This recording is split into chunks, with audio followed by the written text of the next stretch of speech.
Hi, I'm Brien Lundin. I'm at the Metals Investor Forum, and I'm talking with Chris Raffle, who is the technical consultant for Thunderstruck Resources. Thunderstruck is a company that I'm actually chairman of. I co-founded with a friend of mine, Bryce Bradley. And what we have in that company is a suite of projects, a significant land position on the island of Fiji. What's interesting about this is that there are at least 4 separate targets. There are 2 proven VMS high-grade zinc and copper discoveries that Anglo made in the 1970s, plus a couple of other targets, including a high-grade epithermal gold target, a copper gold porphyry target as well.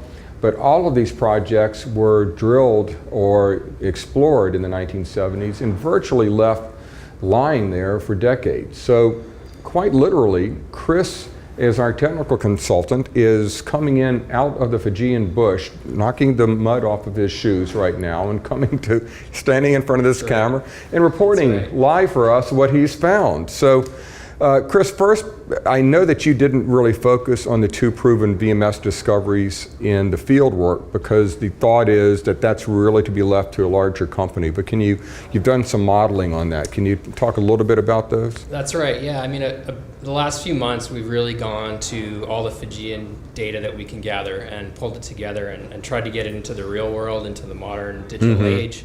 And particularly for the Wainaleka VMS, which kind of zinc dominant basically. Yeah.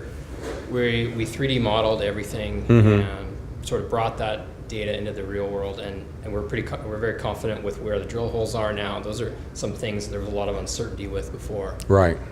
We've acquired some polished sulfide sections from a previous PhD study of the deposit.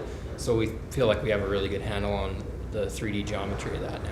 And once you've got that into the database, and that really helps understanding the structure and modeling the structure and plotting out future programs. Exactly. Now we have an idea where the drill holes are going to be need to be placed next, where we have the opportunity to see the deposit open either at depth or along strike. And we're working towards the other VMS Nakoro as well to do the same project. Yeah. Well, as a shareholder and as a part of management of the company, we're very excited about that because now for the first time we can really present it to larger companies for potential joint ventures. But you spent the time really on the ground exploring some of the projects that or targets that aren't quite as advanced. The Rama copper gold porphyry and Lila, where there were some historic, fairly high grade gold sampling results. Can you talk about both of those? That's right, yeah. I mean, part of, these things, you have to see them on the ground. There's no doubt about that. You get an understanding and appreciation of what the opportunities are and the limitations are. So flew into Rama Creek, spent a few days hiking around there, slept out in the jungle, and same thing at Lila back in September of 2017. And so we got a number of nice samples. The alteration that we see at Rama Creek is pervasive ceratization and silicification of a porphyry intrusive. And what does that mean? That's basically what you need, what you're looking for. It's associated with copper. 0.25% copper value. So really, what we're seeing is a porphyry stock, copper gold porphyry stock, and that's confirming some of the Anglo-American drill holes from the 70s.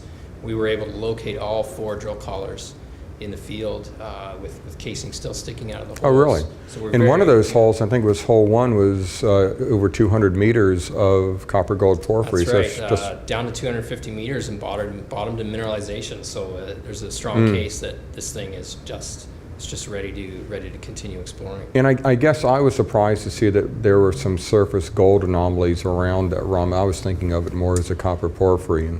Yeah, that's right. I mean, this is something that we've just kind of begun to recognize with some of the soil sampling we did in late 2017, that we have some what look to be structurally controlled gold zones. We're getting significant gold values in soils that we're starting to follow up on right now. Would that be a different type of mineralization, or could that be associated with porphyry? It could be intimately associated with the porphyry mineralization, but sort of we call it more of a distal, structurally controlled mineralization. So the hope here is that perhaps we have some higher gold grades than we would see the general sort of porphyry grades of gold in the intrusion itself.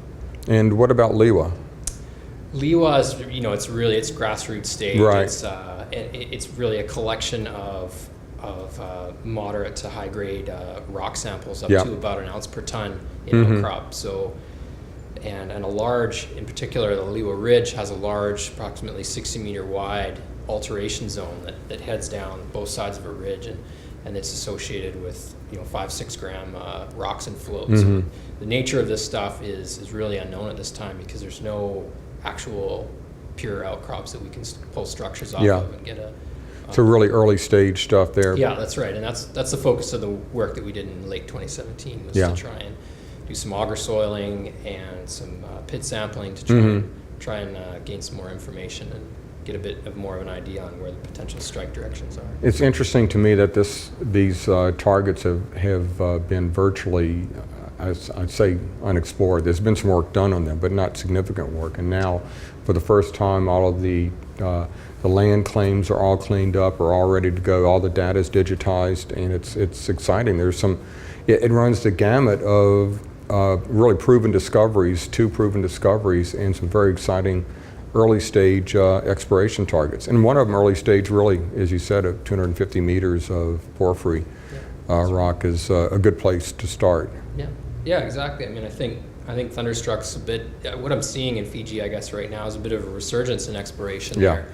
After, several years ago, the country was in sort of political turmoil, and things are in very good shape there right now. We met with mines director in Suva, and it's a very pro-mining jurisdiction. They might not be the fastest to get things going, but they appear to be very pro-mining. They seem to be very willing to help out and work, and there are 2 world-class, one producing mine there, another project in development, really a 3rd project, Namosi, in development as well. So exciting. It's hard to find a new frontier in the world today, and it seems like that's one that has a lot going for it. Definitely a rebirth in exploration there. I think we're going to see other companies kind of following Thunderstruck's lead in the months and years to come. Well, it's good to be at the head of the pack, huh? Discovering that country again. Well, Chris, thank you so much for knocking the mud off of your boots and coming in and telling us what you've been doing in the jungles of Fiji. We look forward to the first results coming up soon. Thanks so much, Chris.